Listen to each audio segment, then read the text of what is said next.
Que Dios les bendiga, pues ya estamos aquí de regreso a la clase de epístolas desde la prisión y estamos seguros que esta clase va a ser de bendición. Recuerden que estamos presencial y también estamos online y pues vamos a aprender.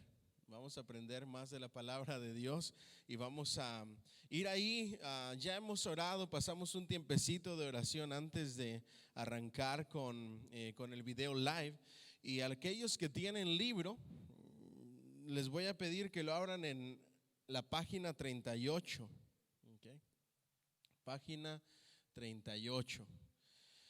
La semana pasada estuvimos hablando acerca del libro de Efesios. Vamos a tardar un poquito hablando de este libro. Vamos a mezclar Efesios con Colosenses y luego vamos a ver un poquito de Filipenses. Recuerden que el libro es Efesios, Filipenses, Colosenses y cerramos con Filemón. Hasta cierto punto, para aquellos que están siguiendo esta clase, hasta cierto punto esto es como un comentario bíblico, ¿ok? Nos explica casi versículo por versículo. Y no solamente nos explica versículo por versículo, sino que también nos da aplicaciones acerca de lo que estamos aprendiendo. Entonces, ahí en la página 38, no sin antes ir a Efesios, y quiero que me acompañen, ahí en Efesios 1:18. Efesios 1:18.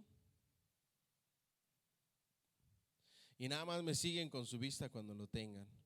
Ahí en casita todos ustedes, Efesios, yo espero que tengan libreta, que tengan en qué anotar, o que cuando estén revisando este video todos puedan estar haciendo anotaciones. Efesios 1:18. Dice así: para honrar al Padre, al Hijo y al Espíritu Santo, alumbrando los ojos de vuestro ¿qué?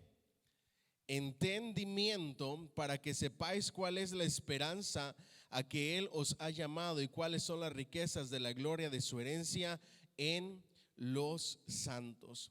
Entonces, la semana pasada veíamos que teníamos que conocer mejor a Dios.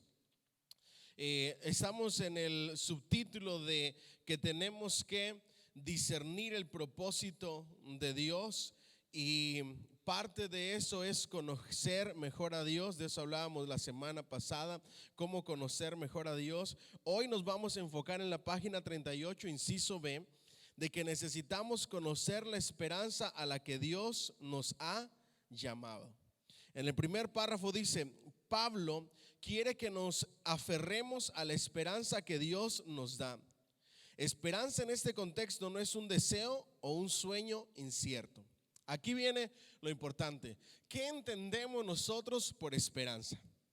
En el contexto del versículo que acabamos de leer de Efesios, esperanza no es tener un deseo o un sueño incierto. Porque para muchos esperanza es eso: cómo me gustaría, cómo deseo, ojalá y, ¿verdad? Pero en el caso de la palabra de Dios no es un ojalá y, sino es una certeza, ¿ok? Más bien aquí la esperanza significa lo mismo que fe o confianza, la certeza, la seguridad. Nuestra esperanza en Dios es una garantía, no un sueño incierto de que ojalá y que pase y que no sabemos si va a pasar o no. La esperanza de la que nos habla el apóstol Pablo es una fe, una confianza, una certeza, una garantía. Okay. Esta esperanza es como un ancla o una confianza en las promesas de provisión y de la fidelidad de Dios.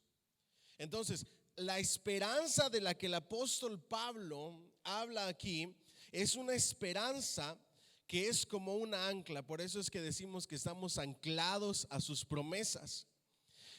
Un ancla que se aferra a la garantía de las promesas de Dios, de su provisión por causa de su fidelidad.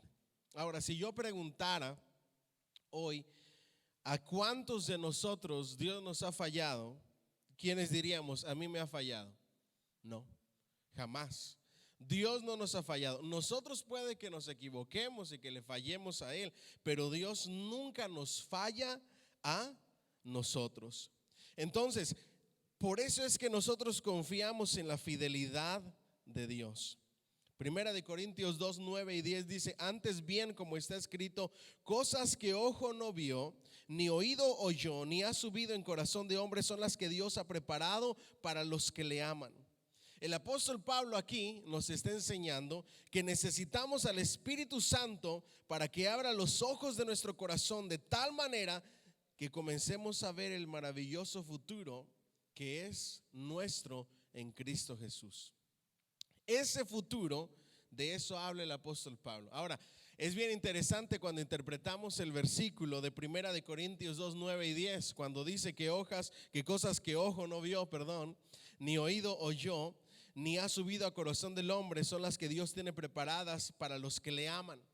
Esas cosas que ojo no vio ni oído oyó van en dos direcciones, se basan en dos ramas, ¿ok? La primera de ellas es en el mover sobrenatural del Espíritu Santo y en sus dones espirituales. Cosas que nunca nos imaginamos son las que el Espíritu Santo nos permite vivir y experimentar cuando nos regala sus dones. Pero también se refiere a la esperanza futura, al lugar a donde vamos a pasar nuestra morada eterna. El lugar tan maravilloso y el futuro tan maravilloso que nos espera en Cristo Jesús. Nuestra esperanza incluye una rica herencia. Ahí en su página 39 al inicio, nuestra esperanza incluye una rica herencia. Lo que Jesús compró para nosotros por medio de su muerte, sepultura y resurrección está más allá de nuestra imaginación. ¿De qué estamos hablando aquí? Del paraíso, de la vida eterna. Estamos hablando de que no hay forma de cómo imaginar o expresar esa esperanza que nosotros tenemos. En esta pandemia ha habido muchas personas que han perdido a seres queridos desafortunadamente. Y en nuestra humanidad olvidamos las palabras del apóstol Pablo de esta esperanza.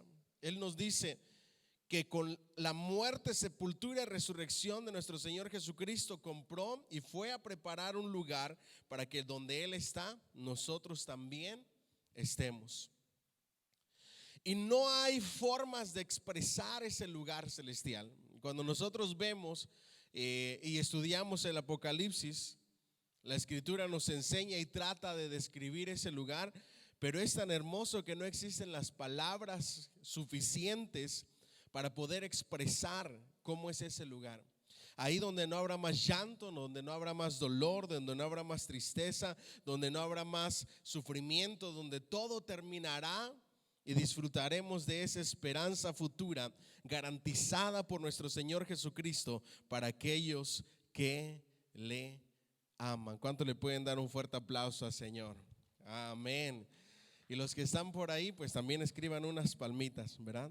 Entonces, es bien interesante lo que dice ahí en el siguiente renglón. Nuestra esperanza y herencia incluye un nuevo cuerpo. Cuando el apóstol Pablo habla de nuestra esperanza, número uno, está hablando del lugar, de la patria celestial, de nuestra morada celestial, de ese lugar inimaginable donde hay paz, donde no hay lloro, donde no hay tristeza, pero también habla de nuestra transformación, de nuestro cuerpo, de un cuerpo glorificado. Incluye un nuevo cuerpo. El apóstol Pablo le dice a los tesalonicenses que hay dos maneras de llegar a la presencia de Dios. Dice que los que morimos o los que mueran antes de la venida de nuestro Señor Jesucristo van a ser resucitados, y esto corruptible se va a vestir de incorruptibilidad, con cuerpos glorificados, con cuerpos resucitados semejantes al de nuestro Señor Jesucristo. Y los que hayamos quedado seremos transformados, ¿verdad? En un abrir y cerrar de ojos nos van a dar un cuerpo nuevo. Ver a Jesús cara a cara, ¿ok? Entonces, esta esperanza es el lugar, un nuevo cuerpo y ver a Jesús cara a cara. Hoy andamos por fe y no por vista, pero va a llegar el momento en que vamos a tener la dicha, el gozo y el privilegio de ver a Jesús por fin cara a cara. Déselo fuerte ese aplauso al Señor. Entonces vamos a ver al Señor Jesús cara a cara. Vamos a disfrutar de una comunión o de un compañerismo sin fin y vivir bajo la luz de la gloria de Dios por siempre. De esa esperanza está hablando el apóstol Pablo, donde Dios enjugará toda lágrima de nuestros ojos. En Él está el gozo interminable y todas las riquezas del cielo disponible para los creyentes en Cristo. Como observamos en Efesios 1:14, Dios mismo es el gran tesoro de nuestra herencia y el Espíritu Santo en nosotros es el depósito divino de sí mismo que Él ya nos ha dado. No hay nadie como Dios y Él se ha dado a sí mismo por nosotros. No hay riqueza que se compare al tener a Dios como nuestro Dios y Padre. ¿Cuál es la riqueza más grande que el ser humano puede experimentar? Tener a Dios como nuestro Dios y como nuestro Padre celestial. Él es el creador, Él es el gobernante, Él es el sustentador, Él es el propietario y el juez de todo el universo. Somos ricos más allá de toda medida porque somos hijos y Él es nuestro Padre. Ahora, cuando pensamos en esto y nos damos cuenta que somos hijos del creador del universo, imagínense ustedes esto, que somos hijos del gobernante supremo, que somos hijos del que sustenta todas las cosas, que somos hijos del propietario de todas las cosas y que somos hijos del juez del universo. Y saber que cuando estamos en Cristo no hay condenación por este juez, sino salvación y vida eterna. Ahí es donde debemos decir, esa es nuestra mayor riqueza. Entonces, necesitamos conocer más a Dios, dice el apóstol Pablo. Necesitamos, número 2, conocer la esperanza a la que Él nos ha llamado. Eso está en Efesios 1:18. Y número 3, necesitamos conocer el gran poder de Dios que opera a favor de nosotros. Eso está en Efesios 1:18 al 23. Y lo leemos de esta manera: alumbrando los ojos de vuestro ¿qué? Entendimiento, para que sepáis cuál es la esperanza a que Él os ha llamado y cuáles son las riquezas de la gloria de su herencia en los santos, y cuál la supereminente grandeza de su poder para con nosotros. Y eso es lo clave. Y cuál la supereminente grandeza de su poder para con nosotros, los que creemos, según la operación del poder de su fuerza, la cual operó en Cristo, resucitándole de los muertos y sentándole a la diestra en lugares celestiales, sobre todo principado, sobre toda autoridad y poder y señorío, y sobre todo nombre que se nombra, no solo en este siglo, sino también en el venidero. Y sometió todas las cosas bajo sus pies. ¿Todas las qué? Todas las cosas, las circunstancias de esta vida, las enfermedades, las situaciones difíciles, los problemas, sujetó y sometió todas las cosas bajo sus pies y lo dio por cabeza sobre todas las cosas a la iglesia, la cual es su cuerpo, la plenitud de aquel que todo lo llena en todo. Aquí hay ciertas lecciones que el apóstol Pablo nos quiere enseñar. ¿Vamos bien hasta ahí o no? ¿Alguna pregunta? ¿No? ¿Todo bien? ¿Todo bien? Perfecto. ¿Por ahí atrás? ¿Todo bien? All right. Perfecto. Entonces, la supereminente grandeza de su poder. Penúltimo párrafo de la página 39. En griego se utilizan las palabras hiperballón, megatos, para asimilar supereminente grandeza. ¿Ok? ¿Qué significa esto? El poder de Dios que excede la comprensión humana, poder sobrenatural en lugares celestes. Eso es lo que significa en griego la palabra hiperbalón. El poder de Dios que excede la comprensión humana. Ese es el poder de Dios.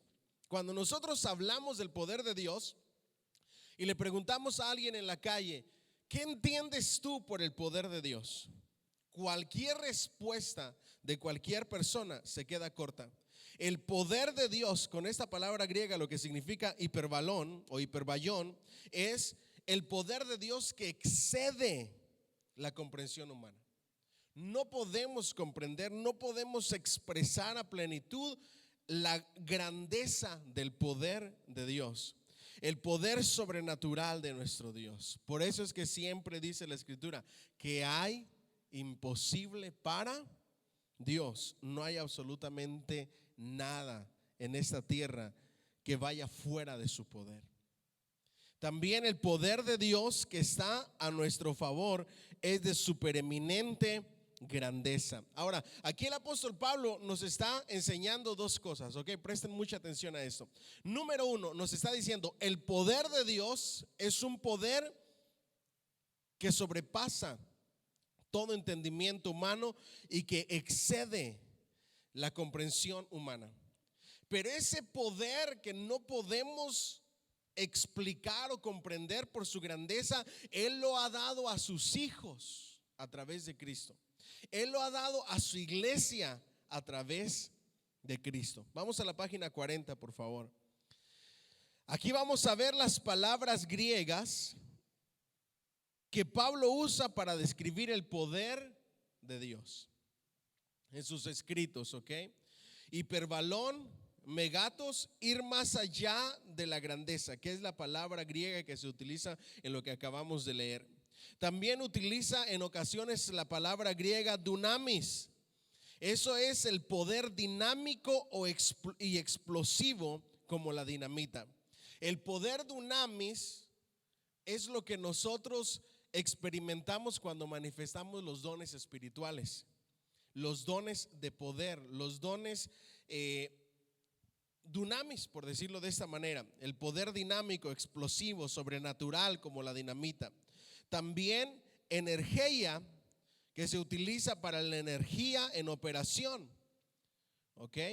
También hay otra palabra griega para hablar acerca del poder, que es la palabra kratos, una poderosa fuerza en acción.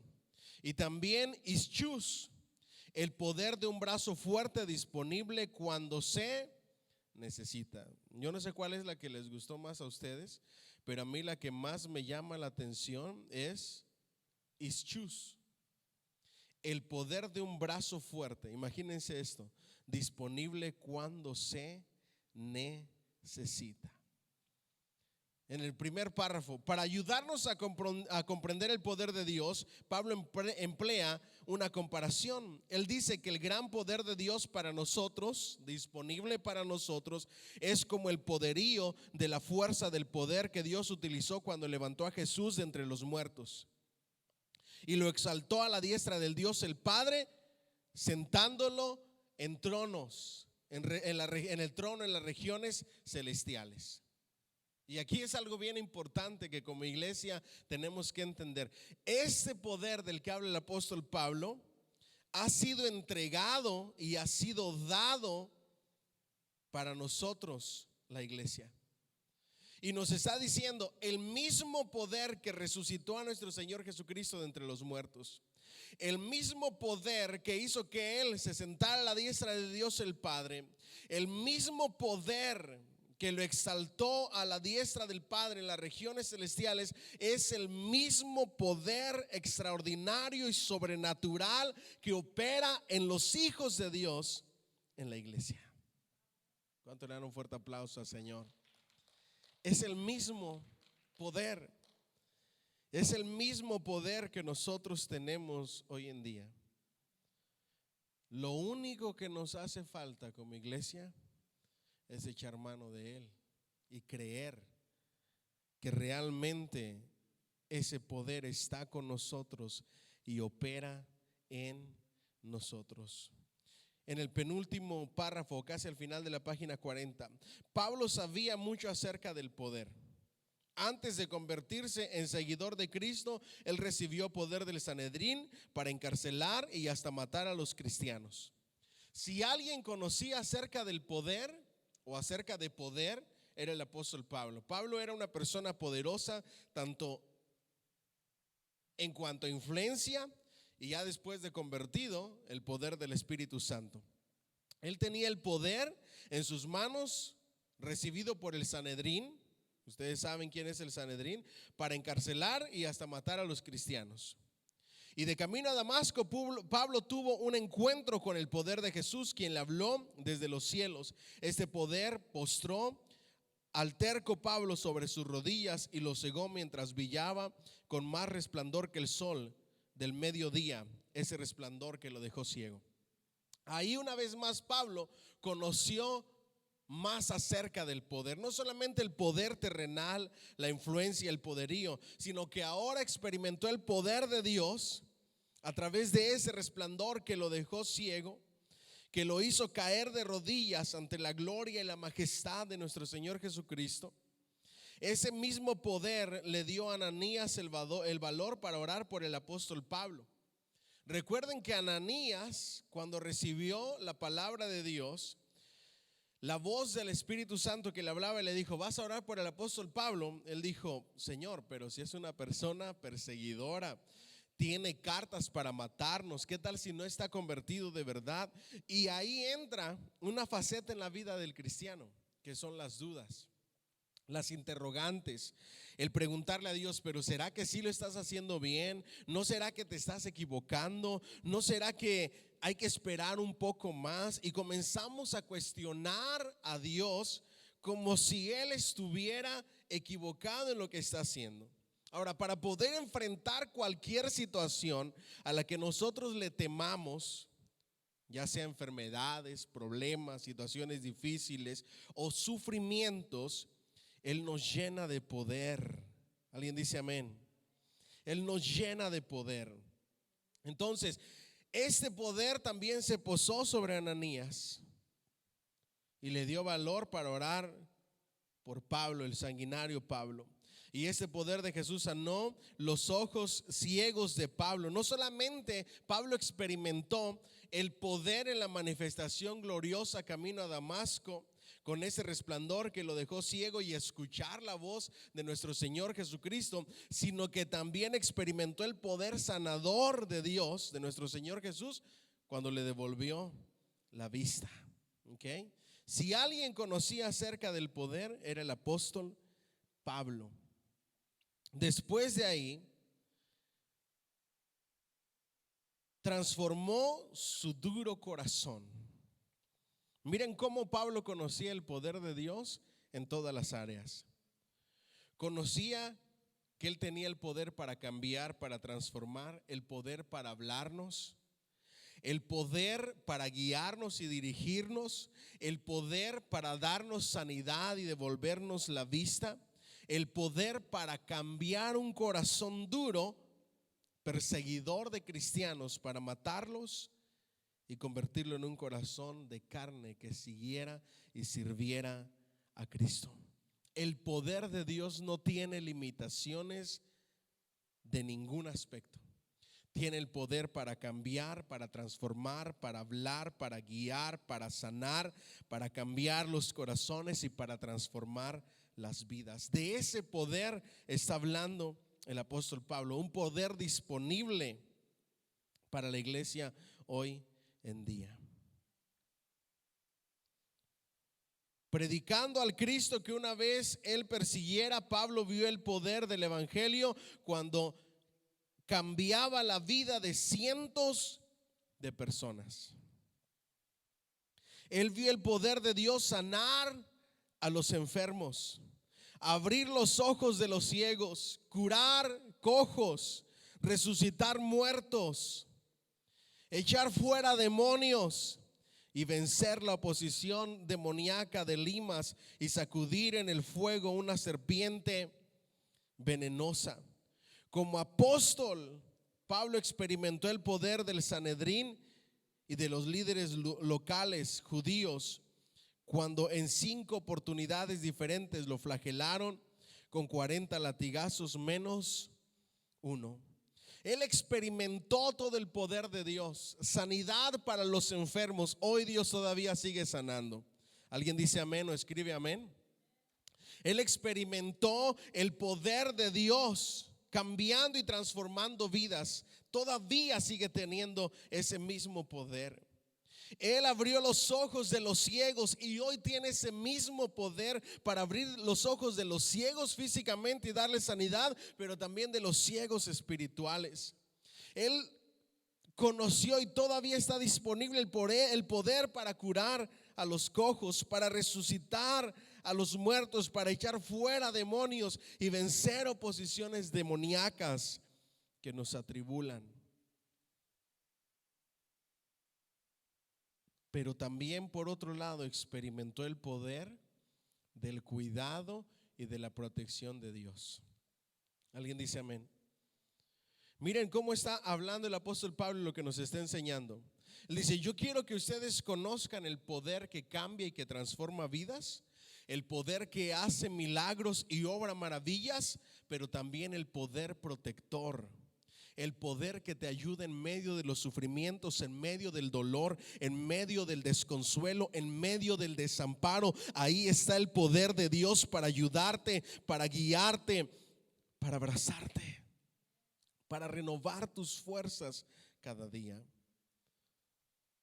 Él conoció el poder de los líderes locales que lo perseguían, pero también el poder de Dios que le daba nuevas fuerzas cada día cuando le ponían los 40 menos 1 latigazos. Por ley tenían que ser 39. Si te pasabas más de los 40, la persona que estaba flagelando iba a ser flagelada, ¿okay? Iba a ser latigada. Y muchos historiadores y muchas personas eruditos de la palabra de Dios mencionan y enseñan que este castigo para las personas era tan fuerte y tan doloroso que algunos morían en este castigo. El apóstol Pablo lo soportó 5 ocasiones. Imagínense eso. En 5 ocasiones los judíos, los sacerdotes judíos, el Sanedrín lo tomó y lo flageló. Los 39 latigazos, 40 menos 1. Y 3 veces lo golpearon con varillas. Soportó los castigos de los judíos, soportó los castigos de los romanos. Y Pablo sintió el poder del gobierno romano cuando lo golpeó, lo encarceló y finalmente lo decapitó. Él experimentó la fortaleza, la ayuda de Dios en medio de todas esas situaciones. Y también conoció el poder del ser humano capaz de quitarle la vida a alguien. Pocos hombres en la tierra han conocido tanto del poder como el apóstol Pablo. Estamos en la página 41, iniciando en la página 41. Sorry, siempre me la pierdo. All right, entonces página 41, tengo que irla mencionando más las páginas. Ok, pocos hombres en la tierra han conocido tanto el poder como ¿quién? Como el apóstol Pablo. Así que Dios lo usó para que estuviéramos seguros de que venga lo que venga, el poder de Dios que obra a nuestro favor está por encima de todos los poderes en el cielo o en la tierra. Wow. Esto ya es el punto culminante. A través de estas palabras del apóstol Pablo, cuando nos habla acerca del poder de Dios, lo único que nos quiere enseñar a nosotros como iglesia es que venga lo que venga a nuestras vidas, sea lo que sea, el poder de Dios que obra a nuestro favor está por encima de cualquier otro poder en el cielo o en la tierra, espiritual o terrenal. El poder de Dios que obra y opera a favor de nosotros va por encima de cualquier situación que venga en nuestras vidas. Él nos da el poder para soportarlo todo. ¿Cuántos dicen amén? Y dan un fuerte aplauso al Señor. Amén. El poder de Dios que opera a nuestro favor, del que está hablando aquí el apóstol Pablo. Me gustaría que subrayen ahí, a nuestro favor. Poder de Dios que opera a nuestro favor. Poder de Dios que opera a nuestro favor. Es el poder hiperbalón, más grande que cualquier poder maligno en esta era o en la era que viene. El poder que resucitó a Cristo de entre los muertos y lo sentó a la diestra del Dios el Padre, ese mismo poder de Dios opera a nuestro favor. Dios está con nosotros, de modo que nadie pueda arruinar sus planes eternos para nosotros mientras permanezcamos en Cristo Jesús. Wow, eso está extraordinario. Ojalá lo pudieran subrayar. Dios está con nosotros, de modo que nadie puede arruinar sus planes eternos para nosotros. Dios tiene planes eternos para nosotros. Dios tiene propósito para cada uno de nosotros y nadie puede arruinar el plan de Dios para nuestras vidas mientras permanezcamos en Cristo Jesús. Así que no importa lo que ocurra alrededor de nosotros, descansemos en el poder del Dios Todopoderoso, que es nuestro Padre. No importa lo que suceda alrededor de nosotros, no importa lo que suceda con nosotros, tenemos que aprender a descansar en el poder de Dios Todopoderoso, que no solamente es nuestro Dios, sino también es nuestro Padre. En su libro, en la página 41, viene un salmo que está precioso, que lo hemos leído en predicaciones anteriores. El Salmo 46, del 1 al 11, dice: Dios es nuestro amparo y fortaleza, nuestro pronto auxilio en las tribulaciones. Por tanto, no temeremos, aunque la tierra sea removida y se traspasen los montes al corazón del mar, aunque bramen y se turben sus aguas, refiriéndose a las tormentas de la vida, y tiemblen los montes a causa de su braveza. Selah. Del río sus corrientes alegran la ciudad de Dios, el santuario de las moradas del Altísimo. Dios está en medio de ella, no será conmovida. Dios la ayudará al clarear la mañana.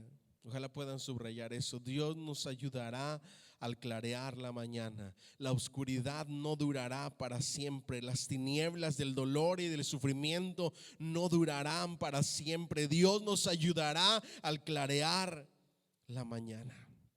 Bramaron las naciones, titubearon los reinos, dio él su voz, se derritió la tierra. Jehová de los ejércitos está con nosotros. Ojalá pudiéramos decir amén. Nuestro refugio es el Dios de Jacob. Venid, ved las obras de Jehová, que ha puesto asolamiento en la tierra, que hace cesar las guerras hasta los fines de la tierra, que quebra el arco, corta la lanza y quema los carros en el fuego. Estad quietos y conoced que yo soy Dios. Seré exaltado entre las naciones, enaltecido seré en la tierra. Jehová de los ejércitos está con nosotros, nuestro refugio es el Dios de Jacob. ¿Cuándo le pueden dar un fuerte aplauso al Señor por ese salmo? Right. Vamos a la página ahí en la 41, ahí mismo al final. El antes y el después de los que están en Cristo Jesús. Entonces, ya hemos hablado de lo que el apóstol Pablo quiere que conozcamos, del poder de Dios, de lo que Él hace, de la forma en que debemos de conocerlo. Pero ahora Él se entra en la vida de la iglesia para hacernos conocer el antes y el después de los que están en Cristo. ¿Okay? Vamos a ir a Efesios 1:15 al 23. Efesios 1:15 al 23. Por esta causa también yo, habiendo oído de vuestra fe en el Señor Jesús y vuestro amor para con todos los santos, No ceso de dar gracias por vosotros, haciendo memoria de vosotros en mis oraciones, para que el Dios de nuestro Señor Jesucristo, el Padre de gloria, os dé espíritu de sabiduría y de revelación en el conocimiento de Él, alumbrando los ojos de vuestro entendimiento, para que sepáis cuál es la esperanza que Él os ha llamado y cuáles son las riquezas de la gloria de su herencia en los santos. Vamos a saltarnos al capítulo 2, ¿ok? Del versículo 1 al 10. Y Él os dio vida a vosotros cuando estabais muertos en vuestros delitos y ¿qué? Y pecados, en los cuales anduvisteis en otro tiempo siguiendo la corriente de este mundo, conforme al príncipe de potestad del aire, el espíritu que ahora opera en los hijos de desobediencia, entre los cuales también todos nosotros vivimos en otro tiempo en los deseos de nuestra carne, haciendo la voluntad de la carne y de los pensamientos, y éramos por naturaleza hijos de ira, lo mismo que los demás. Pero Dios, que es rico en misericordia, escuchen al apóstol Pablo, por su gran amor con que nos amó, aun estando nosotros muertos en pecados, nos dio vida juntamente con Cristo. Por gracia sois salvos. Y juntamente con Él nos resucitó y asimismo nos hizo sentar en los lugares celestiales en Cristo Jesús, para mostrar en los siglos venideros las abundantes riquezas de su gracia en su bondad para con nosotros en Cristo Jesús. Porque por gracia sois salvos por medio de la fe, y esto no de vosotros, pues es don de Dios, y no por obras, para que nadie se gloríe, porque somos hechura suya, creados en Cristo Jesús para buenas obras, las cuales Dios preparó de antemano para que anduviésemos en ellas. Amén. Ahí viene el antes y el después. Pablo le dice a los creyentes que crezcan en 3 clases de conocimiento espiritual. La acabamos de ver. Crecer en el conocimiento espiritual, conociendo a Dios, conocer la esperanza a la que Él nos ha llamado, y conocer y experimentar el poder que obra a nuestro favor. Aquí en Efesios 2 del 1 al 10 que acabamos de leer, Pablo toma tiempo para comparar nuestra vida antes de Cristo y en Cristo. En la página 42 arrancamos en el inciso A. Problema pasado, ¿ok? Pablo menciona 5 características tristes de las personas sin Cristo, ¿ok? Y eso está buenísimo para un mensaje. 5 características tristes de las personas sin Cristo.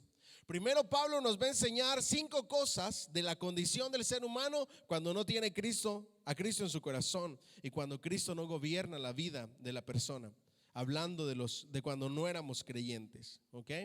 Número 1, sin Cristo estábamos muertos en nuestras transgresiones y pecados, en los cuales solíamos vivir, del griego caminar. Eso está en el versículo 1 y 2. 2, 1 y 2.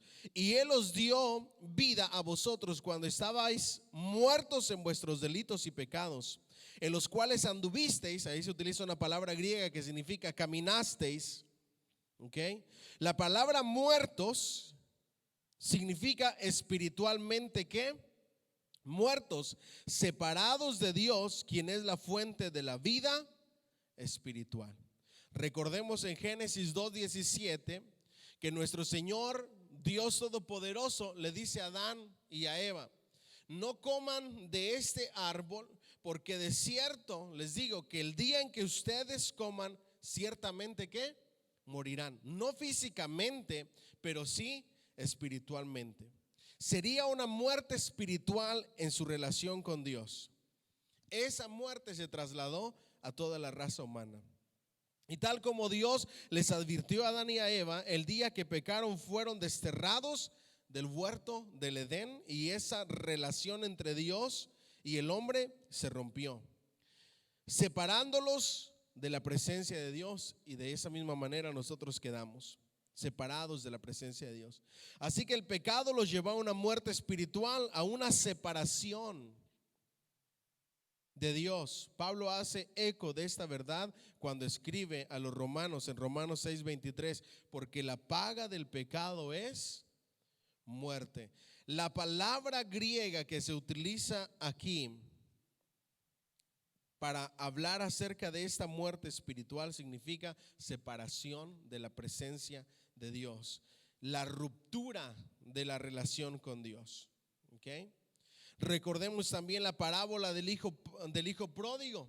En Lucas 15:32, el padre decía: es necesario hacer fiesta y regocijarnos porque tu hermano era muerto y ha revivido. No físicamente, sino que se apartó de Dios, estaba hundido en el pecado, y estar y vivir y caminar en el pecado, lejos de Dios, apartados de Dios, es muerte espiritual. Y ha revivido, se había perdido y es hallado. Página 43, segundo párrafo.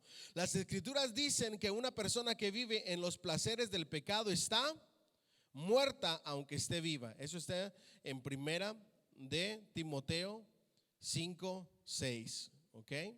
La vida separada de la comunión con Dios es tan vacía como la muerte. Ojo aquí, la vida separada de la comunión con Dios es tan vacía como la misma muerte. Por eso se le dice que es la muerte, una vida vacía, separados de Dios.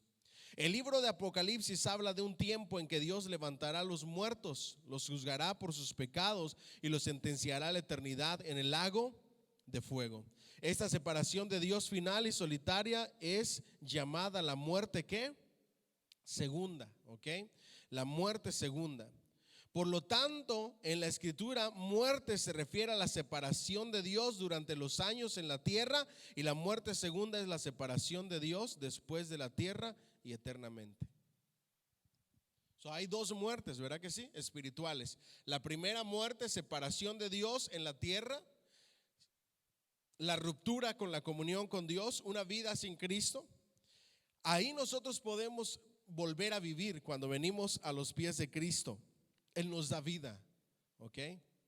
Pero luego está la muerte segunda, en el lago que arde con fuego y azufre, que es separación de Dios eternamente. Ahí ya no hay esperanza. ¿Vamos bien hasta ahí? Para evitar la segunda muerte espiritual eterna, debemos escapar de la primera muerte espiritual en la tierra. La muerte espiritual es el resultado de vivir en pecado. ¿Qué trae la muerte espiritual? Es el resultado de vivir en el pecado. Es decir, en transgresiones, que es un sinónimo de pecado. Cuando dice Pablo en sus transgresiones, es un sinónimo de pecado. Pablo escribe transgresiones y pecados para resaltar el problema. Sin salvación por medio de Cristo, todos estábamos muertos en pecados. El pecado mata la vida espiritual. Y hablábamos de eso el domingo pasado. El pecado mata la vida espiritual.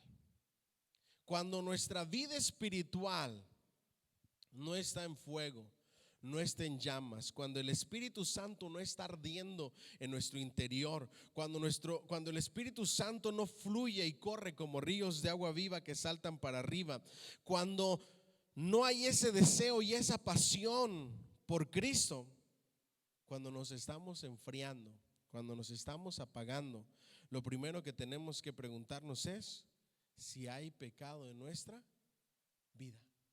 ¿Por qué? Porque el pecado mata la vida espiritual.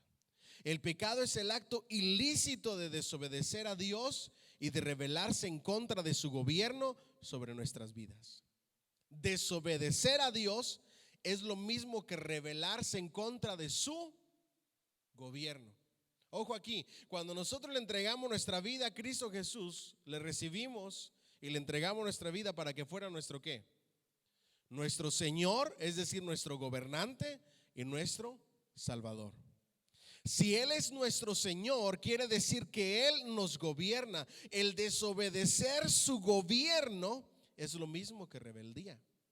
Por eso rebeldía es lo mismo que desobediencia. ¿Vamos bien hasta ahí? Entonces, el pecado es la desobediencia, La rebeldía en contra del gobierno de Dios en nuestra vida es ir en contra de su voluntad. El pecado nos engaña haciéndose atractivo, pero el pecado es malévolo, enemigo del alma, porque el alma que pecare, esa morirá, sufriendo una separación de Dios. Ezequiel 18:20. De cierto les digo que todas las almas son mías, tanto el alma del Padre como el alma de los hijos. Y el alma que pecare, esta morirá. Y está hablando de la muerte eterna, de la segunda muerte. Número 2, ya vimos entonces la primera característica triste de las personas sin Cristo es el estar muertos en las transgresiones y en los pecados. Número 2, la segunda característica triste de las personas sin Cristo. Sin Cristo nosotros seguíamos la corriente de este mundo. Hoy en día nosotros tenemos ese problema. Nuestros jóvenes, nuestros niños quieren seguir, y aún nosotros mismos como adultos queremos seguir la corriente de este mundo. Pero imagínense a dónde vamos a parar si nos dejamos llevar por la corriente de este mundo. No vamos a llegar a ningún lado bueno, porque este mundo cada día va de mal en peor. La corriente de este mundo cada día va de mal en peor. Tomemos como ejemplo la televisión. ¿Se recuerdan los programas o las películas de antes? Yo no sé en otros países, ¿verdad? Para los que vayan a ver este video, pero en mi país, en México, veíamos la de Pedro Infante, ¿verdad que sí? Jorge Negrete, Cantinflas, películas famosas en blanco y negro. Ese era el cine mexicano, la televisión. Si ustedes ven películas americanas de Hollywood de por allá de los años 80, de los años 70, ustedes ven a las mujeres y lo máximo que enseñaban era por aquí, hasta arribita de la rodilla. De ahí nada más. Y nosotros podemos ver las corrientes de este mundo en el cine, en la televisión, en las modas, hasta llegar a lo que hemos llegado hoy, que es terrible. Entonces, una de las tristezas de estar sin Cristo es que el ser humano se deja guiar por las corrientes de este mundo, por las ideas, por los pensamientos, por el estilo de vida, por la forma de vivir. Y dice en el versículo siguiente: y Él os dio vida a vosotros cuando estabais muertos en vuestros delitos y pecados, en los cuales anduvisteis, caminasteis en otro tiempo, siguiendo la corriente de este mundo. ¿Qué significa esto? Que el mundo siempre trata de moldear nuestro carácter y nuestros valores. ¿Okay? El mundo siempre trata, el príncipe de este mundo, Satanás, trata de gobernar nuestro carácter o moldear nuestro carácter y nuestros valores. Y las personas sin Cristo se dejan llevar por eso. Y por eso dicen: qué bueno que ya estamos en el 2020, porque ahora sí se aprueba esto que es malo, se aprueba aquello que es malo, se aprueba aquella otra cosa, y ya la vemos como normal, porque dejamos que el mundo y el príncipe de este mundo, el que gobierna este mundo, que es Satanás, moldee nuestro carácter y nuestros valores. Cuando vimos el documental de la matanza de los judíos, ¿cuántos se acuerdan? ¿Sí? ¿Se acuerdan? ¿Sí lo alcanzó a ver?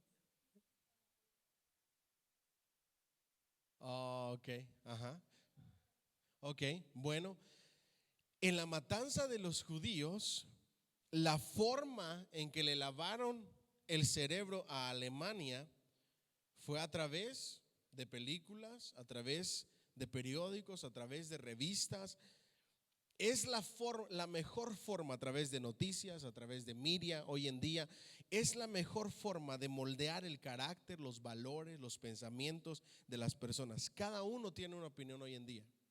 Cada uno puede y tiene la libertad de decir algo. Lo peor es que la gente hoy en día se cree todo.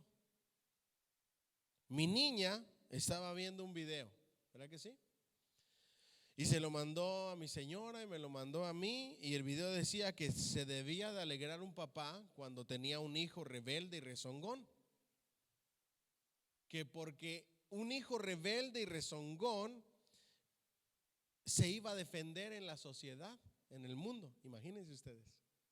Se iba a defender y que iba a poner a la gente en su lugar.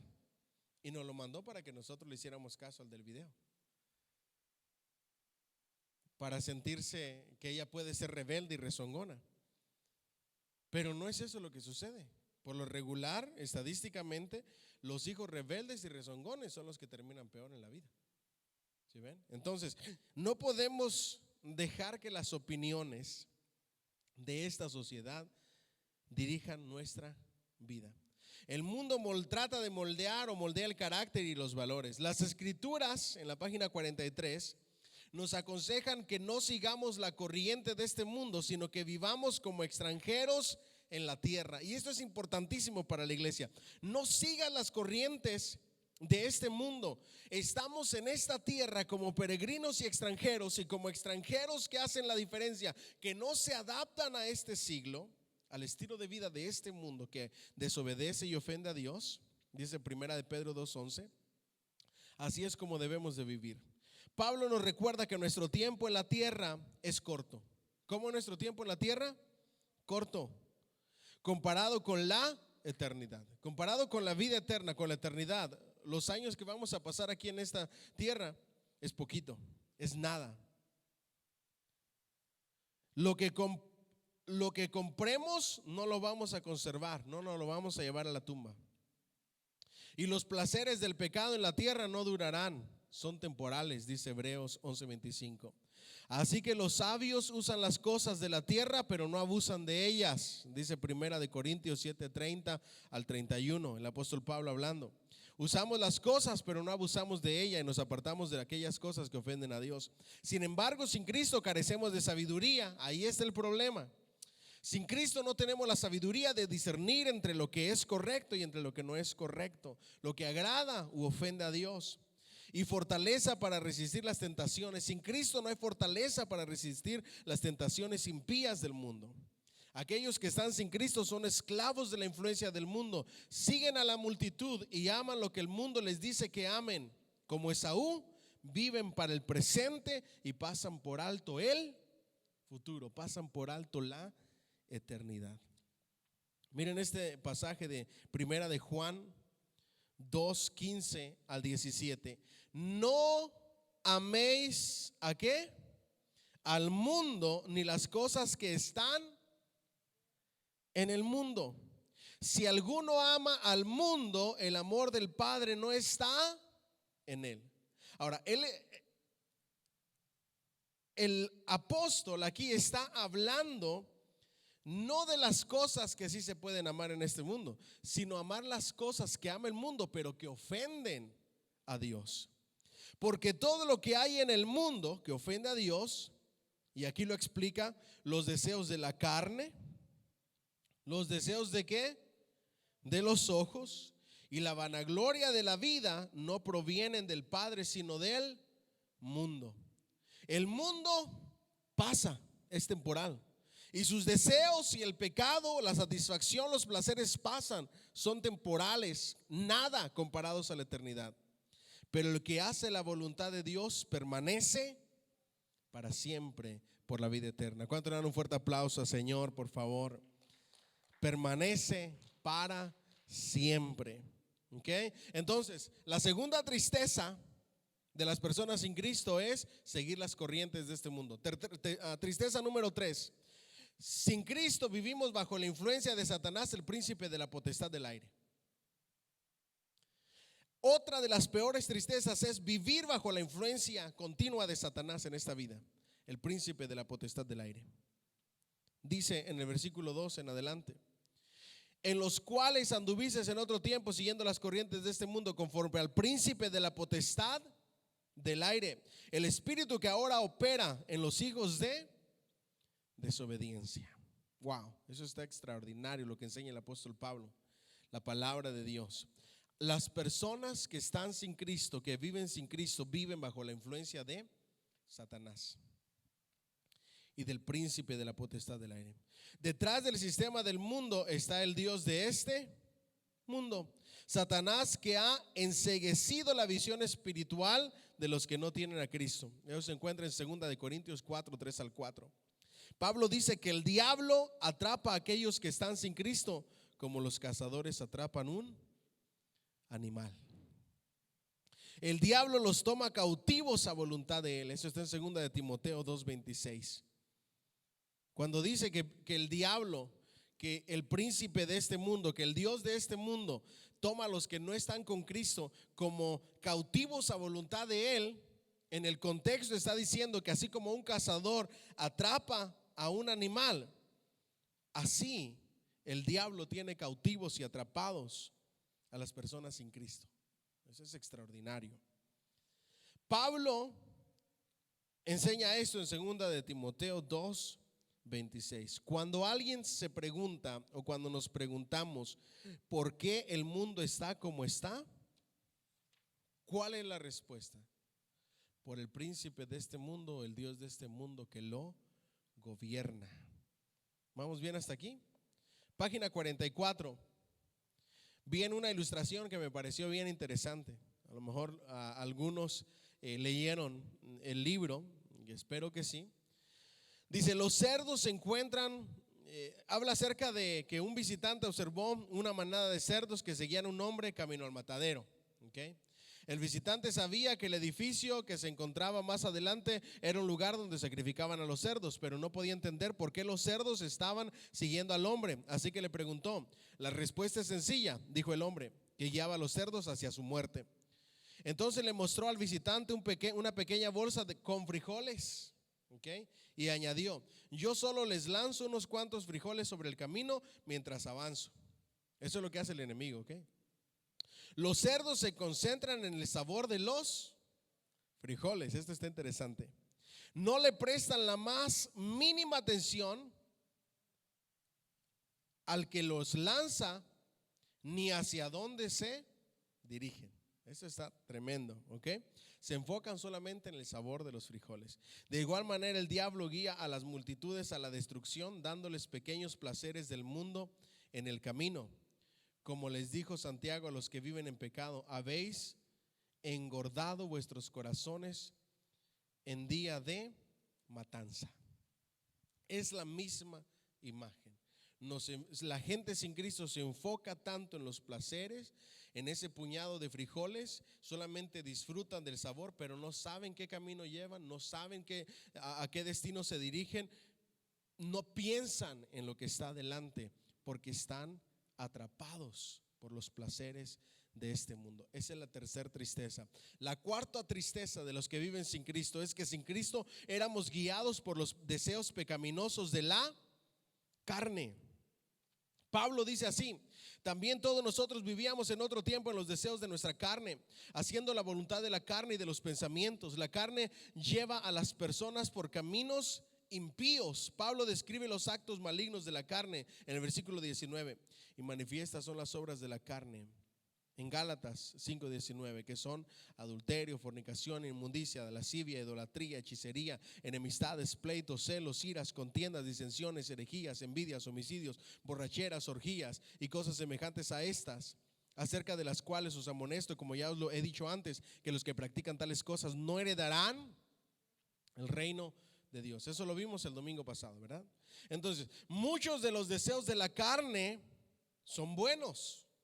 No todos los deseos de la carne son malos. De los que nos debemos de abstener son los deseos de la carne que son pecaminosos, que ofenden a Dios. Pero muchos deseos de la carne son buenos, tales como el hambre. ¿Ustedes creen que el hambre es buena? Seguro que sí. Si no, imagínense cómo estaríamos de flaquitos. La sed, sin sed no estaríamos vivos.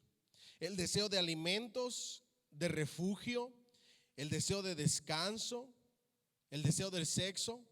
Estos son buenos cuando los satisfacemos según el plan de Dios. Pero la persona que no tiene a Cristo a menudo satisface los deseos de la carne de maneras impías, ofendiendo a Dios. Los que no tienen a Cristo quizá declaren que son libres, Pero Pablo dice que ellos son esclavos del mundo, del diablo y de la carne. ¿Qué es lo primero que nos dicen a los cristianos, los no creyentes? No, ahí estás amarrado, ahí no puedes hacer nada. Yo soy libre, hago con mi vida lo que yo quiera. Nadie me va a decir cómo vivir. Y piensan y se imaginan que son libres, pero en realidad son esclavos del mundo, del diablo y de la carne. Miren lo que dice en Filipenses 3:18-20. Porque por ahí andan muchos, de los cuales os dije muchas veces y aún ahora lo digo, llorando, que son enemigos de la cruz de Cristo, el fin de los cuales será perdición, cuyo Dios es ¿qué? El vientre, y cuya gloria es su vergüenza, que solo piensan en lo terrenal, pues nuestra ciudadanía está en los cielos, de donde también esperamos al Salvador, al Señor Jesucristo. Cuando solo pensamos en lo terrenal, hay perdición. ¿Por qué? Porque nuestra ciudadanía está en los cielos. Entonces, la cuarta tristeza de los no creyentes, de las personas que viven sin Cristo, es que son guiados por sus deseos pecaminosos de la carne. Y la número 5, sin Cristo éramos el blanco de la ira de Dios. Éramos por naturaleza hijos de la ira, lo mismo que los demás. Efesios 2:3. Es verdad que Dios ama a los que están sin Cristo. Dios amó de tal manera a los pecadores que dio a su Hijo para salvarlos. Pero cada uno de nosotros debe de escoger aceptar el amor de Dios o estar bajo su ira. Estando en Cristo fue porque recibimos el amor de Dios, porque aceptamos el regalo de la salvación, porque lo recibimos como Señor y como Salvador. Pero rehusarse a que sea el gobernador de nuestra vida, a que sea nuestro Señor, a que sea nuestro Salvador, rehusarse a vivir conforme a su palabra y conforme a su voluntad, querer vivir en desobediencia y rebeldía a Dios, dice la palabra que somos y que la ira de Dios está sobre nosotros, que somos hijos de la ira. Pero Él nos ama a todos, solamente que Él espera que cada uno aceptemos el amor de Dios para no estar bajo su ira. Hay solamente dos opciones: o aceptar el amor de Dios estando en Cristo, o estar apartados de Cristo y estar y vivir bajo la ira de Dios. No hay de otra. ¿Cuántos estamos aquí? ¿Ven? Es verdad que Dios ama a los que están en Cristo. Ya vimos eso, ¿verdad? Entonces nos saltamos a la página 45. ¿Me siguen? Y vamos a leer Romanos 1:18, que está buenísimo. Pero por tu dureza y por tu corazón no arrepentido, me salté Romanos 1:18 y luego vamos a leer Romanos 2:5-11 y luego Romanos 11:22. ¿Okay? Porque la ira de Dios se revela desde el cielo contra la impiedad e injusticia de los hombres que detienen con injusticia la verdad. Pero por tu dureza y por tu corazón no arrepentido, atesoras para ti mismo ira para el día de la ira. Por el corazón no arrepentido y por la dureza del corazón de no seguir a Dios ni su palabra. Atesoras para ti mismo ira para el día de la ira y de la revelación del justo juicio de Dios, el cual pagará a cada uno conforme a sus obras. Vida eterna a los que perseverando en bien hacer buscan gloria y honra e inmortalidad. Pero ira y enojo a los que son contenciosos y no obedecen a la verdad de la palabra de Dios, sino que obedecen a la injusticia. Tribulación y angustia sobre todo ser humano que hace lo malo, al judío primeramente y también al griego, pero gloria y honra y paz a todo el que hace lo bueno, el judío primeramente y también al griego, porque no hay acepción de personas para con Dios. Mira pues la bondad y la severidad de Dios, la severidad ciertamente para con los que cayeron, pero la bondad para contigo, si permaneces en esa bondad, pues de otra manera tú también serás cortado. Wow. Bueno, vamos a darle vuelta al asunto. Estábamos entonces para llevar el hilo del asunto, el antes y el después. Vimos el inciso A, problemas del pasado, las 5 características tristes del pasado, ¿ok? El antes y el después de Cristo. Ahora vamos a ver la solución del presente. Ya Pablo nos enseñó el problema del pasado. Ya Pablo nos enseñó las 5 tristezas de la vida sin Cristo. Ahora Él nos va a dar la solución del presente. Dios nos salvó. Efesios 2, 4 al 10. Algunas de las palabras de las Escrituras siguen al terrible resumen de la condición humana en Efesios 2, 1 al 3. Pero luego en el 4, pero Dios que es rico ¿en qué? En misericordia. Primero Pablo dice, así estábamos, esa era nuestra condición. Pero Dios que es rico en misericordia por su gran amor, ahí ya involucró la misericordia de Dios, el gran amor con que nos amó, aun estando nosotros muertos en pecados, nos dio vida juntamente con Cristo. Y aclara, por gracia sois salvos. ¿Ok? La buena nueva es que Dios intervino cuando ya no había esperanza. Esa es la buena nueva. Dios intervino cuando ya no había esperanza. Él proveyó salvación por medio de Jesucristo para la humanidad pecaminosa y perdida. En la página 45 al final vamos a ver 3 aspectos de la salvación que Dios nos proveyó en Cristo Jesús. ¿Ok? Aspecto número 1 de la salvación que Él provee, la solución del apóstol Pablo para las personas sin Cristo y lo que sucedió en nosotros, la vida del creyente. Dios nos salvó de la muerte, de la desobediencia y de la destrucción que hubiera sido los resultados de la merecida ira divina. ¿De qué nos salvó el Señor? De la muerte, de la segunda muerte, ¿ok? Y también de la primera. De la desobediencia. Nos salvó de la destrucción que hubiera sido el resultado y merecido de la ira divina. Pablo usa 3 verbos para declarar nuestra salvación. Nos dio vida con, nos levantó con, nos sentó junto con. En griego, cada uno de estos verbos comienza con un sun, que significa con o junto con. Pablo enfatiza que todos los aspectos de nuestra salvación están en nuestra unión con Cristo. Todo lo que Dios ha hecho, todos los aspectos de nuestra salvación es por causa de nuestra unión con Cristo, al aceptarle, recibirle como Señor y Salvador y decidir vivir una vida que le agrada a Él. Al describir nuestra salvación, Pablo nos vincula con lo que Dios ha hecho en Cristo, en su resurrección, ascensión y entronización. Así que con la salvación que Dios provee, participamos de las victorias en Cristo.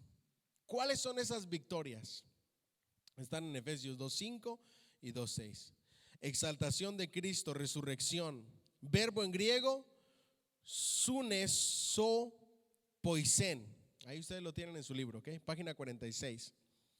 Aspectos de la salvación que Dios nos proveyó con Cristo. Estábamos muertos en nuestros pecados, pero nos dio vida con Cristo. ¿Qué nos dio? Vida con Cristo. Muertos en pecados, pero nos dio vida con Cristo. Bendiciones por nuestra unión con Cristo. Como el hijo pródigo, estuvimos una vez muertos en nuestra relación con el Padre, pero Dios nos vivificó en Cristo. Número 2, ascensión. Sune Heiren. Fuimos guiados por el mundo, el diablo y la carne, pero Dios nos resucitó junto con Cristo. ¿Ok? Entronización. Sunekaitisen, griego. Éramos hijos de la ira e íbamos rumbo al juicio, pero Dios nos sentó junto con Cristo en el cielo, en Cristo, por la salvación que Él nos ha dado, la promesa de su bendita salvación. ¿Vamos bien hasta ahí?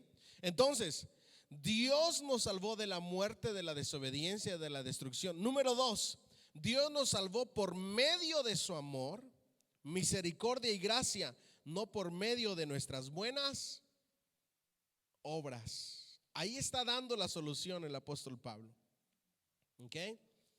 Estábamos muertos en nuestros pecados y bajo la influencia del mundo, el diablo y la carne. Éramos incapaces de salvarnos a nosotros mismos. Esa es la verdad del evangelio. Incapaces de salvarnos a nosotros mismos.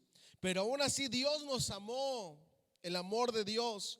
Cuando no podíamos caminar hacia Él, Él llegó a nosotros con amor y misericordia y nos encontró y nos tendió la mano y nos libertó de las cadenas del pecado que nos ataban. ¿Cuánto le dan un fuerte aplauso al Señor? Amén. Cuando no podíamos caminar hacia Él, Él llegó a nosotros con su amor y su misericordia. Pero Dios, que es rico en misericordia, por su gran amor con que nos amó, aun estando nosotros muertos en pecados, nos dio vida juntamente con Cristo. Por gracia sois salvos. Gracia significa regalo inmerecido cuando hablamos de la salvación. Dios desea mostrar las incomparables riquezas de su gracia en nosotros. Él se deleita en bendecirnos. ¿Cuántos dicen amén? Él se deleita en bendecirnos. Pero recordemos siempre que no subimos la escalera con nuestras buenas obras para alcanzar la salvación, sino es por gracia, misericordia y amor de Dios. Amén. Un grupo de cristianos debatieron si había alguna diferencia única entre todas las religiones más importantes y el cristianismo. Entre ellas, se dieron cuenta que el cristianismo es diferente a todas las demás religiones porque nosotros creemos en la salvación por la gracia de Dios, no por nuestras buenas obras. Los musulmanes buscan la salvación por medio de los 5 pilares: fe en Alá, su nombre para Dios, y en Mahoma, su profeta. ¿Cuáles son los 5 pilares por los cuales ellos se salvan? Según ellos, equivocadamente: oraciones, limosnas, ayuno, un viaje a la Meca. ¿Ok? Los hindúes buscan escapar de las interminables reencarnaciones y la rueda del samsara por medio de la triple camino de la sabiduría, trabajo y devoción. Ahí ustedes ven el problema de los hindúes y de los budistas. ¿Ok? Para más información sobre esta tienen que ir y ver los videos en Facebook. Los live que hemos hecho, tuvimos una serie de religiones, sectas y herejías. Ahí nosotros hablamos del budismo, ahí nosotros hablamos del hinduismo por separado y explicamos y pusimos videos. Les va a interesar eso, ¿ok? No nos vamos a detener porque ya hemos hablado de esto.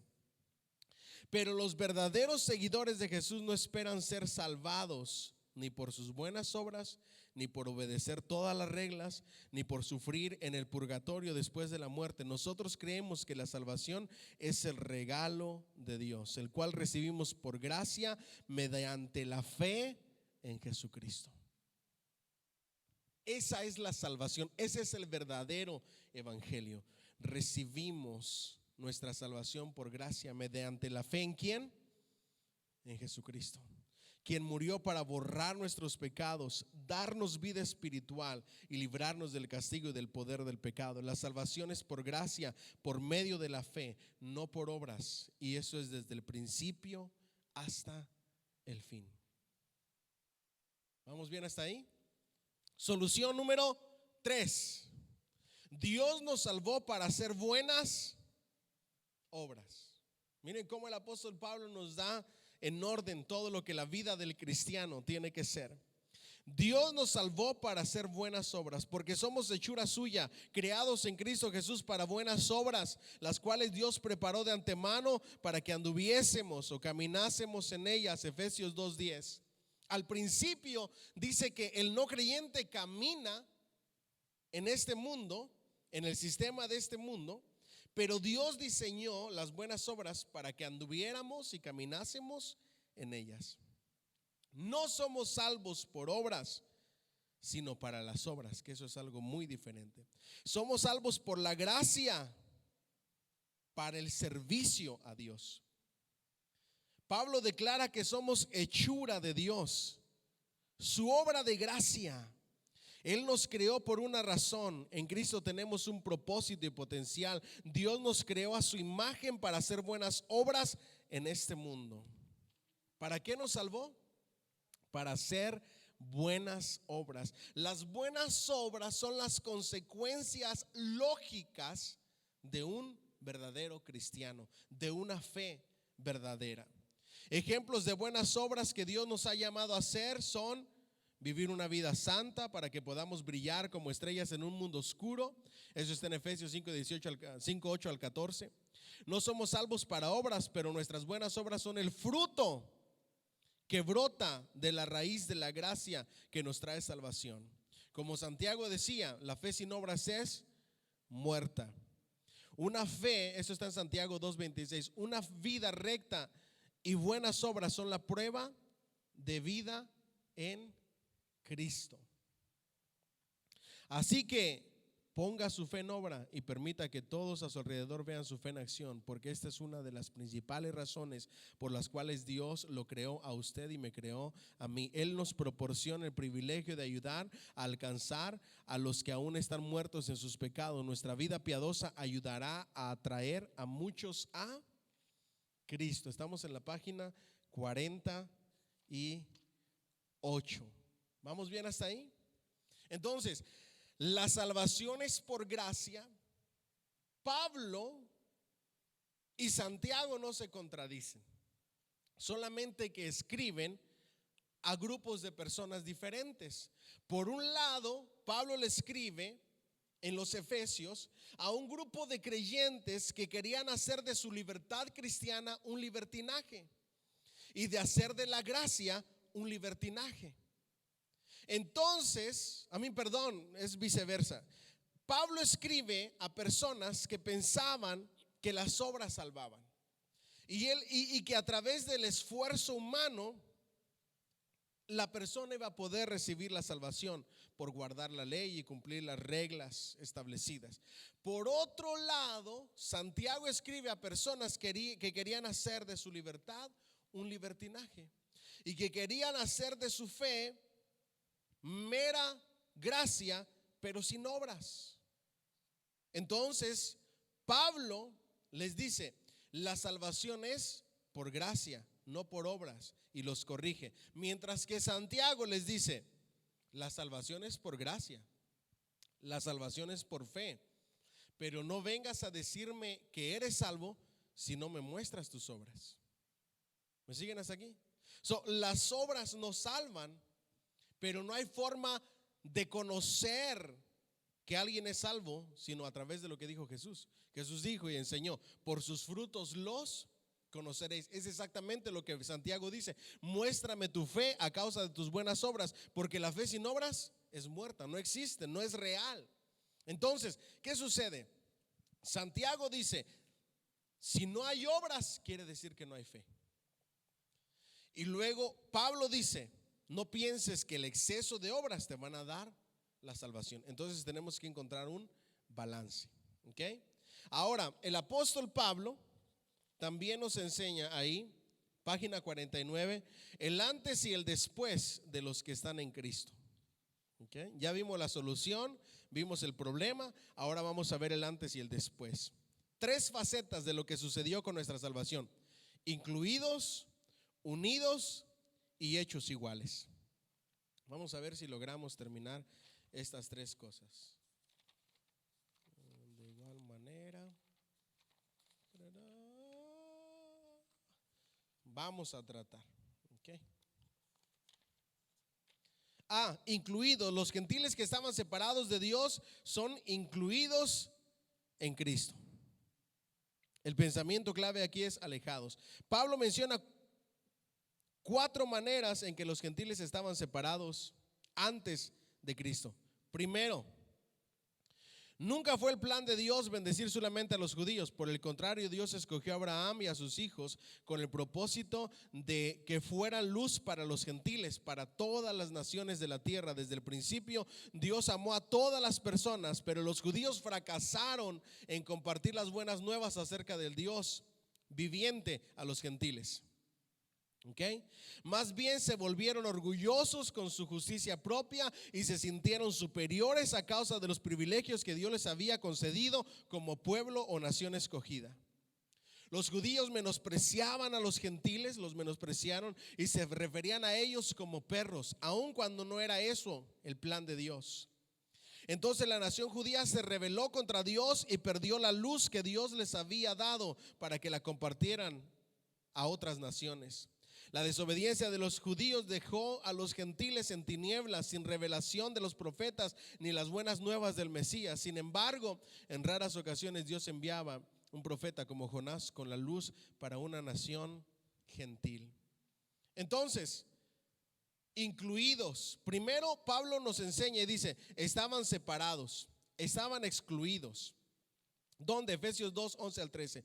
Por tanto, acordaos de que en otro tiempo vosotros los gentiles, en cuanto a la carne, erais llamados sin circuncisión, por la llamada circuncisión hecha a mano en la carne. En aquel tiempo estabais sin Cristo, alejados de la ciudadanía de Israel y ajenos a los pactos de las promesas, sin esperanza y sin Dios en el mundo. Pero ahora en Cristo Jesús, vosotros que en otro tiempo estabais lejos, habéis sido hechos cercanos por la sangre de Cristo.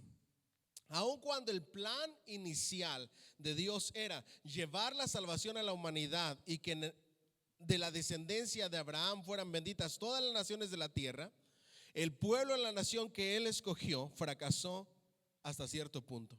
Número 2, los gentiles estaban excluidos de la ciudadanía de Israel. Él los bendijo con protección, prosperidad y luz espiritual, pero bajo el antiguo pacto la principal manera de ser israelita era por medio del nacimiento. Así que todas las otras naciones eran excluidos, dice el apóstol Pablo.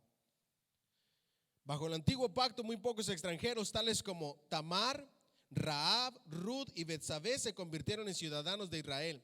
Y en muchas naciones del mundo actual es muy difícil convertirse en ciudadano de una nación donde no nació. Por eso Pablo dice, por nacimiento ustedes no eran ciudadanos israelitas ni judíos, así es que estaban separados, estaban excluidos.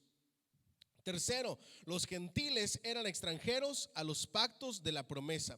Los pactos, las promesas, el conocimiento del Mesías, todo era para los judíos, para los israelitas. ¿Okay? Cuarto, los gentiles estaban sin esperanza y sin Dios. Dios es la fuente de esperanza, pero como no tenían al Dios verdadero las otras naciones, pues entonces los que no tienen a Dios y sin esperanza viven en un mundo caído, lleno de pobreza, de sufrimiento y de pecado. Sin el Dios de la esperanza, la vida es oscura, problemática, vacía y desesperada. Algunos ponen su esperanza en la humanidad, anhelando que los gobiernos o los empleadores resuelvan los problemas del mundo. Pero como enseña el libro de Job, no es eso posible. ¿Crece el junco sin lodo? ¿Crece el prado sin agua? Aún en su verdor y sin haber sido cortado, con todo se seca primero que toda la hierba. Tales son los caminos de todos los que olvidan a Dios, y la esperanza del impío perecerá, porque su esperanza será cortada y su confianza es tela de araña. Se apoyará él en su casa, mas no permanecerá ella en pie. Se asirá de ella, mas no resistirá. Así como los juncos deben tener agua para vivir, las personas deben depender de Dios para vivir y prosperar. Esa línea me gustaría que la subrayaran. Así como los juncos deben tener agua para vivir, las personas deben depender de Dios para vivir y prosperar. No hay otra forma. ¿Ok? Pablo se traslada desde los problemas del pasado hacia la solución que Dios provee en Cristo. Pero ahora en Cristo, esa es la solución. Vosotros que en otro tiempo estabais lejos, haber sido hechos cercanos por la sangre de Cristo. Es de ayuda que recordemos la vida antes y después de conocer a Cristo, pues así estaremos más agradecidos. ¿Por qué Pablo tiene la intención de enseñar todas estas cosas? Número 1, para que vivamos más, ¿qué? Agradecidos, ¿ok? Y viviremos más dignos de la salvación, para que vivamos dignos de la salvación y de las bendiciones que Dios nos da. La clave de nuestra salvación es la sangre de Cristo Jesús. ¿Ok? B, los gentiles quienes estaban separados de los judíos son unidos a ellos en Cristo. Y ahí le vamos a parar. Entonces, dice Pablo, excluidos, pero por causa de Cristo, incluidos al pueblo de Dios, tanto judíos como gentiles. Un solo cuerpo, ¿ok? Incluidos por la gracia de Dios. El inciso B nos habla de unidos. Los gentiles quienes estaban separados de los judíos son unidos a ellos en Cristo Jesús. Tarea, aquí viene lo bueno, la tarea, ¿ok? En la página 53 en adelante, ustedes van a ver una explicación del templo de Herodes, ¿ok? Entonces, la tarea es, yo se los voy a mandar en EP News, tienen que ver 1 o 2 documentales de la construcción del templo de Herodes y su distribución, ¿ok? ¿Cómo es que estaba ordenado? Tal y como lo tienen en la página 53, para que ustedes sepan cómo estaba separado, porque al unirnos en Cristo Jesús, cuando antes estábamos separados, había un muro que separaba a los judíos de los gentiles. Esa separación y ese muro fue quitado por Cristo Jesús nuestro Señor, para que estemos unidos, tanto judíos como gentiles, en una misma salvación, con un mismo Dios, con un mismo Salvador. Así es que la tarea es ver esos documentales que le voy a mandar, la historia para que ustedes lo sepan. Ahí está escrito para que lo vean en video, en imagen. Y cuando ustedes ven ese templo, vemos algunas verdades, o vamos a estar viendo algunas verdades de lo que sucedió, ¿ok? Los judíos Dios trataron de excluir a los gentiles de la presencia de Dios con esa pared en el templo desde la antigüedad. La ausencia de prejuicio contra los gentiles cuando Salomón dedicó el primer templo. Recuerde la oración de dedicación de Salomón a los gentiles. Eso fue lo que Salomón hizo en el primer templo, y ese fue el deseo. No era separar como lo hicieron los judíos en los tiempos de Cristo. Asimismo, el extranjero que no es de tu pueblo Israel, que viniere de lejanas tierras a causa de tu nombre, pues oirá tu gran nombre de tu mano fuerte y de tu brazo extendido, y viniere a orar a esta casa, tú oirás en los cielos en el lugar de tu morada. Hablando de los gentiles, imagínense eso. Y harás conforme a todo aquello por lo cual el extranjero hubiere clamado a ti, para que todos los pueblos de la tierra conozcan tu nombre y te teman como tu pueblo Israel, y entiendan que tu nombre es invocado sobre esta casa que yo edifiqué. Esas son palabras de Salomón en Primera de Reyes, en el primer libro de Reyes, capítulo 8, versículo 41 al 43. No quería una separación donde no pudieran entrar los extranjeros o los no israelitas a la presencia de Dios, como lo hicieron en el templo de Herodes, ¿ok? Así es que de eso vamos a hablar la semana pasada, y vamos a tratar de ir avanzando lo que más podamos en este libro de Efesios para entrar a la siguiente parte de, ¿ok? Pues que Dios me los bendiga, que el amor del Padre, la gracia del Hijo y la comunión del Espíritu Santo sea con todos, y será hasta la próxima. Ánimo.